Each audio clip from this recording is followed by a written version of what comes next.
Dear student, इससे पहले वाले वीडियो के अंतर्गत मैंने आपको भौतिक उत्पादन समूह का अध्ययन कराया था और इस पूरे चित्र का आपको अध्ययन कराया।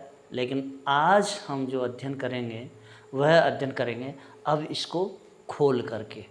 तो सबसे पहले हम जो अध्ययन करेंगे वह अध्ययन होगा सकल उत्पाद वक्र का, यानी सकल उत्पाद वक्र क्या है?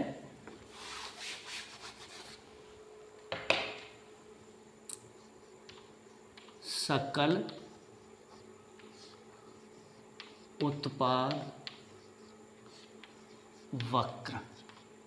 अब देखिए, सकल उत्पाद वक्र को समझने से पहले अगर आप मेरे चैनल पर नए हैं तो चैनल को सब्सक्राइब करें, लाइक करें, कमेंट करें, बेल आइकन का बटन अवश्य दबाएं। साथ ही सब्सक्राइब करना ना भूलें और अपने दोस्तों को ज़्यादा से ज़्यादा शेयर करें।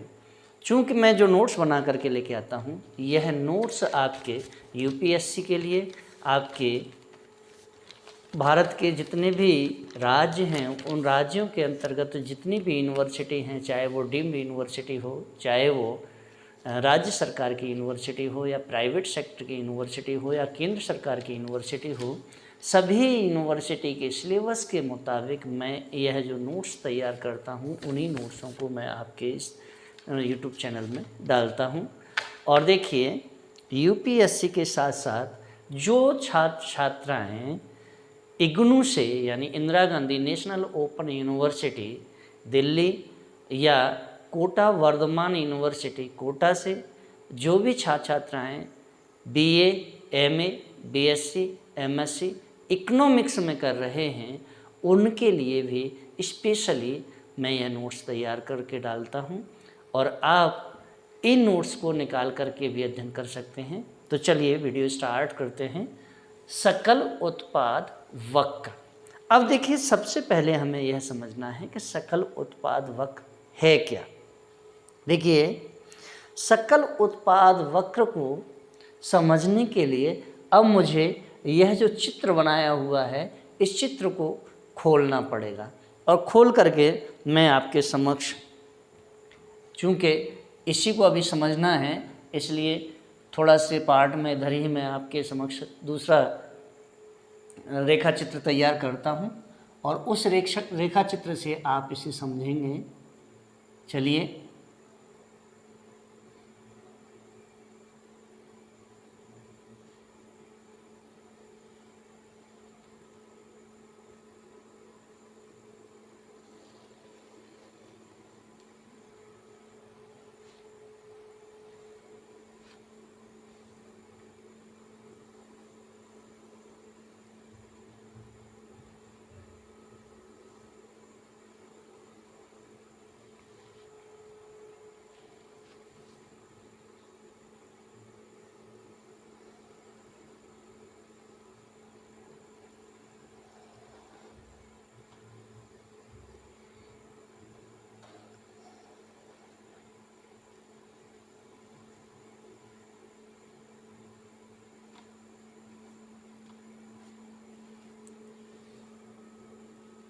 ओ एक्स वाई और यहाँ देखिए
S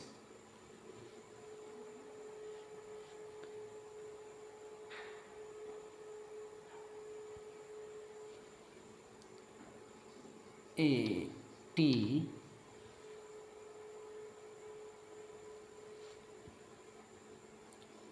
A 10 A 20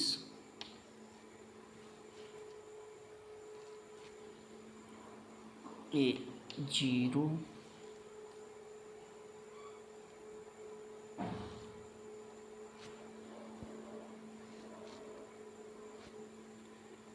40 30 20 10 10 20 30 40 50 x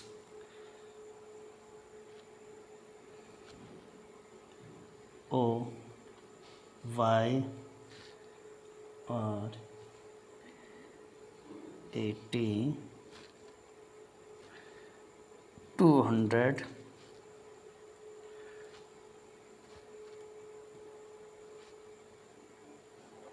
T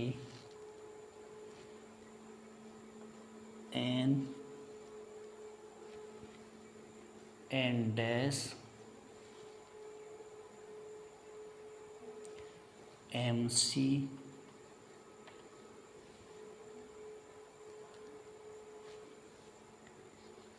A you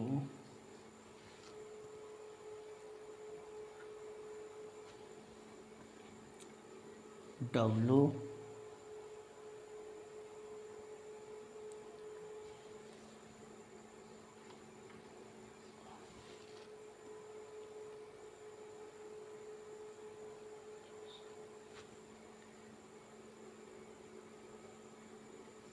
zero 50 100 150 100 उत्पादन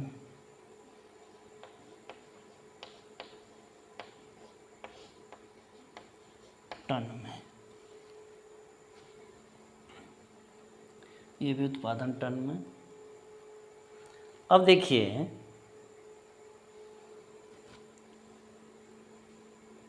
कि यू टी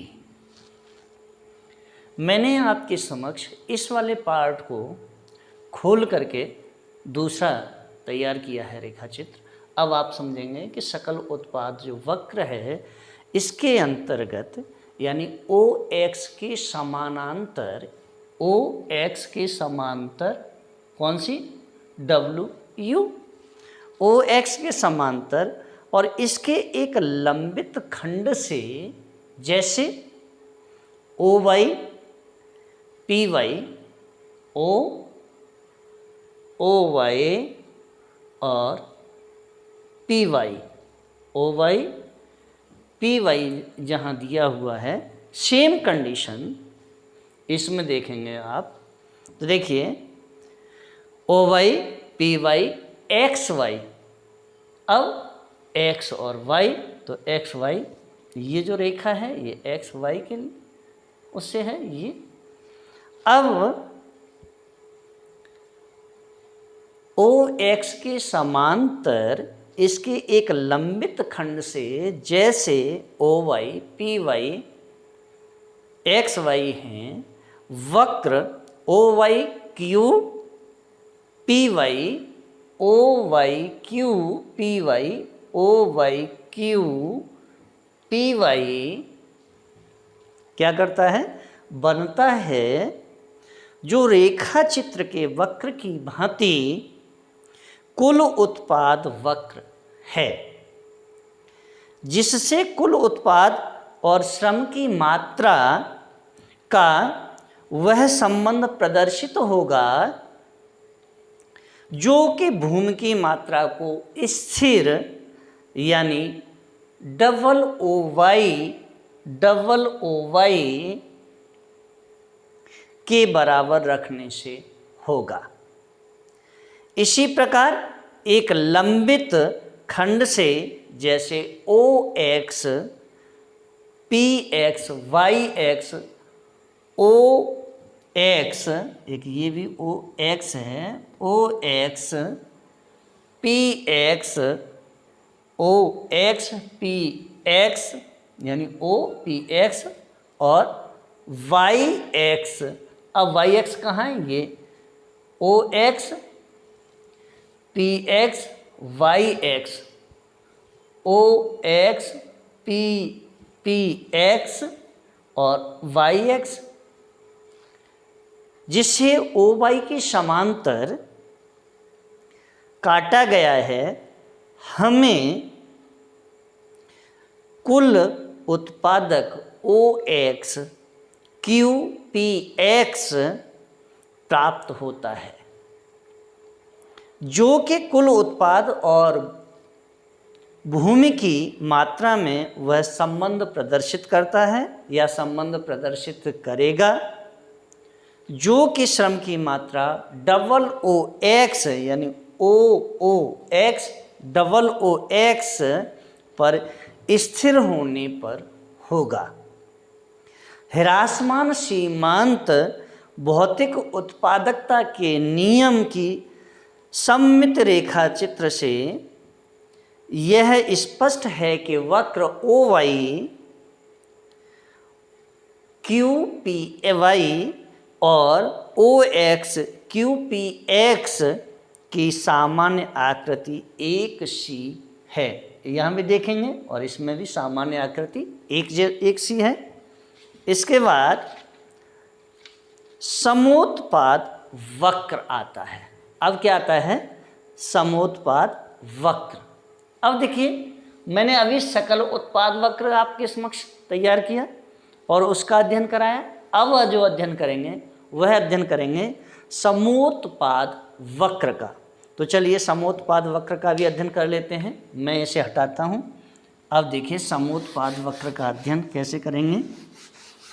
चूंकि समोत्पाद वक्र जो होता है वह आप पढ़ चुके हैं।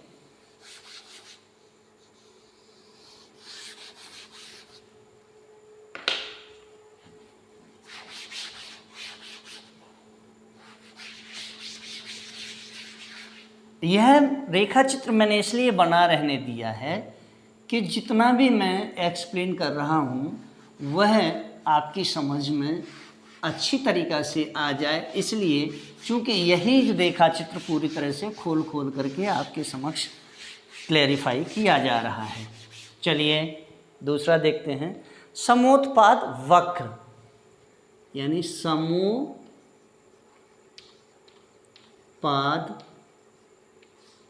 वक्र। अब समोत्पाद वक्र नाम से ही आपको स्पष्ट होता है कि जो समान उत्पादन बताने वाला जो वक्र है उसे हम समोत्पाद वक्र कहते हैं। तो रेखा चित्र के आधार पर हम इसे स्पष्ट करते हैं। देखिए कैसे करेंगे। तो समोत्पाद वक्र में, जहाँ समोत्पाद वक्र में रेखा चित्र के में आधार सतह के समांतर जो खंड RTR है, RTR जो मैंने बनाया था RTR, ऐसी स्थिति में वक्र RQR का एक महत्व है। यह ऐसी रेखा है जो सतह पर उन सब बिंदुओं को मिलाती है जिन पर उत्पादन SR हो रहा था। कौन सा? SR। यहाँ भी देखिए SR उत्पादन जो हो रहा है, और यहाँ देखें तो TW। SR के बराबर है, अर्थात यह सतह की समोच्च रेखा है। आधार SNS, S अब N और SNS क्या करता है? पर इसके प्रक्षेप को हम समोत्पाद वक्र या उत्पाद समोच्च रेखा कहते हैं। समान मात्राओं का वक्र होने के कारण यह वक्र प्रायः समोत्पाद वक्र यानी आईएसओ क्वांट कहलाता है, किंतु आईएसओ क्वांट की अनेक किस्में होने के कारण इसका नाम आईएसओ क्वांट रखा गया है या समोत्पाद वक्र रखा गया है। इस पर कोई भी बिंदु साधन की मात्राओं के अंश या साधन की मात्राओं के उस अंश या उस संयोजन को प्रदर्शित करता है जो कि समान उत्पाद एस आर उत्पन्न करता है। इस प्रकार सारणी को देखने से या आप देखेंगे इस प्रकार रेखा चित्र को देखने से भी क्या होता है, मालूम होता है कि उत्पादन के वे सभी संयोजन उत्पादन करते हैं, जैसे इकाई श्रम यानी 1 इकाई या 2 इकाई श्रम और 6 इकाई भूमि, 1 इकाई श्रम 6 इकाई भूमि उत्पादन कितना करते हैं, मान लीजिए 12 इकाई। अगर 6 इकाई श्रम की और 6 इकाई पूंजी की हम लगाते हैं तो 36 के बराबर उत्पादन करते हैं। तो यहाँ जैसे जैसे हम उत्पादन में श्रम की मात्रा को, भूमि की मात्रा को एक समान स्तर से बढ़ाते चले जाते हैं, वैसे उत्पादन भी समान स्तर से बढ़ता चला जाता है। समताप रेखाएं उन सभी बिंदुओं को मिलाती हैं जिनका तापमान एक जैसा है। अब देखिए मानचित्र जो मैंने तैयार किया था उस मानचित्र पर समताप रेखाएं हमने दिखाई थी, तो समताप रेखाओं को भी मैं आपको दिखाऊंगा। मैं यहाँ इसलिए बता देता हूँ कि समताप रेखाएं क्या होती हैं। तो समताप रेखाएं उन सभी बिंदुओं को जो मिलाती हैं जिनका तापमान एक जैसा होता है, ठीक वैसे ही समोत्पाद वक्र रेखाएं हैं जो एक जैसा उत्पादन करने वाले सभी बिंदुओं को मिलाती हैं। क्या करती हैं? जिस तरह से समोत्पाद रेखाएं या समताप रेखाएं उन सभी बिंदुओं को मिलाती हैं जिनका तापमान एक जैसा है, ठीक वैसे ही समोत्पाद वक्र रेखाएं जो एक जैसा उत्पादन करने वाले सभी बिंदुओं को मिलाती हैं। अब देखिए फिर इसके बाद आता है समोच्च उत्पाद रेखा। अब बात आती है समोच्च उत्पाद रेखा क्या है। तो यहाँ देखिए यह भी स्पष्ट है, कौन सी? समोच्च उत्पाद रेखा। एक तो समोत्पाद रेखा है, अब आ जाएगी समोच्च पाद रेखा। समोच्च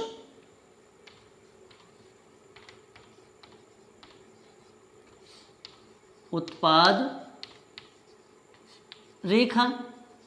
अब समोच्च उत्पाद रेखा है, इस रेखा में यह स्पष्ट है कि हम एक चपटे मानचित्र को अगर लें, कैसा चपटा मानचित्र लेते हैं, तो पहाड़ को उसकी समोच्च रेखा खींचकर दिखा सकते हैं। ठीक उसी तरह से हम भौतिक उत्पाद सतह को एक चपटे आरेख पर उसकी समोच्च रेखाएं अर्थात समोच्च उत्पाद वक्र खींचकर दिखाया गया है। इस प्रकार अब देखिए क्या कैसे, तो देखें यहाँ समोच्च पाद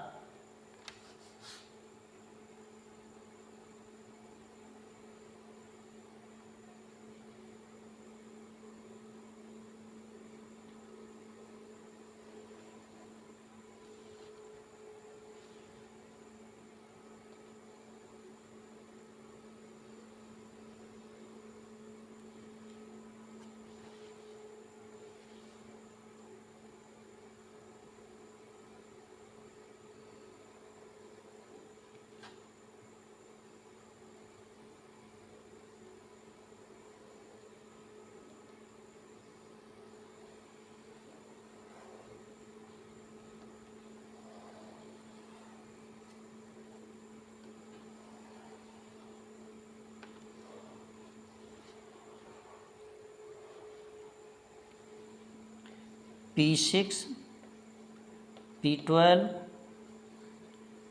P18 यानी production 18 unit,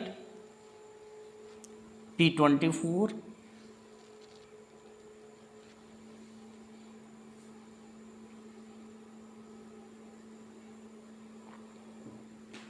P24, P30, P40, 36, P42। यहाँ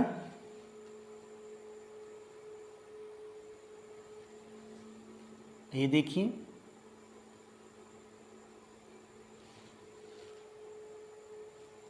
ये क्या है, हाइट है H H H H H। अब देखिए Y O X, यहाँ देख रहे हैं आप कि भूमि की मात्रा और श्रम की मात्राएं दो दी हुई हैं। क्या दिया है, भूमि की मात्रा, श्रम की मात्रा और भूमि की मात्रा। अब देखिए, एक इकाई भूमि की है, एक इकाई श्रम की है, मिलकर के प्रोडक्शन जो करते हैं वो 6 इकाइयों के बराबर करते हैं। भूमि की 2 इकाइयाँ, श्रम की 2 इकाइयाँ मिलकर के 12 यूनिट का उत्पादन करते हैं। भूमि की 3 इकाइयाँ, श्रम की 3 इकाइयाँ मिलकर के 18 यूनिट का उत्पादन करते हैं। भूमि की 4 इकाइयाँ, श्रम की भी 4 इकाइयाँ मिलकर के 24 यूनिट का उत्पादन करते हैं। भूमि की 5 इकाइयाँ, श्रम की भी 5 इकाइयाँ मिलकर के 30 यूनिट का उत्पादन करते हैं। भूमि की 6 इकाइयाँ, श्रम की भी 6 इकाइयाँ मिल जाती हैं, तो जो प्रोडक्शन है वो 36 यूनिट के बराबर होता है। भूमि की अगर 7 इकाई मिल जाती हैं और श्रम की भी 7 इकाई मिलती हैं, तो जो उत्पादन होता है वह 42 यूनिट के बराबर होता है। अब देखिए, इस तरह से इसका जो प्रोडक्शन होगा वो कैसा हो जाएगा, P6 less than P12 less than P18 less than P24 less than P30 less than P36 less than P42, यानी इस टाइप से इसका उत्पादन हो जाएगा। तो देखिए यहाँ क्या होगा, जब समोच्च पाद रेखाएं, जब हम इनको वक्रों को खींच देते हैं तो देखते हैं कि इस प्रकार जो रेखा चित्र दिखाया गया है उसमें जो वक्र हैं P6 भूमि और श्रम मात्राओं के उन सभी संयोजनों को प्रदर्शित करता है जो कि 6 टन गेहूं का उत्पादन करता है। यानी 6 टन गेहूं का उत्पादन किया, भूमि की 1 यूनिट ने, श्रम की 1 यूनिट ने मिलकर के 6 टन गेहूं का उत्पादन किया। भूमि की 2 यूनिट मिल जाए, श्रम की भी 2 यूनिट मिल जाती हैं तो 12 टन उत्पादन करते हैं। भूमि की 3 यूनिट और श्रम की भी 3 यूनिट मिलती हैं तो 18 टन। भूमि की 4 यूनिट, श्रम की भी 4 यूनिट मिल जाती हैं 24। भूमि की 5, श्रम की भी 5 मिलती हैं 30। भूमि की 6, श्रम की 6 मिल जाती हैं 36। भूमि की 7 और श्रम की भी 7 मिल जाती हैं 42 टन गेहूं का उत्पादन कर देते हैं। लेकिन देखिए यहाँ क्या हो जाएगा कि जब इस तरह से होता है तो जो संयोजन हैं उस संयोजनों को प्रदर्शित करता है जो कि 6 टन गेहूं पैदा करते हैं, और वक्र P12, P18, P24, P30, P36, P42 आदि आदि आदि, यानी इस तरह से उत्पादन हो जाएगा।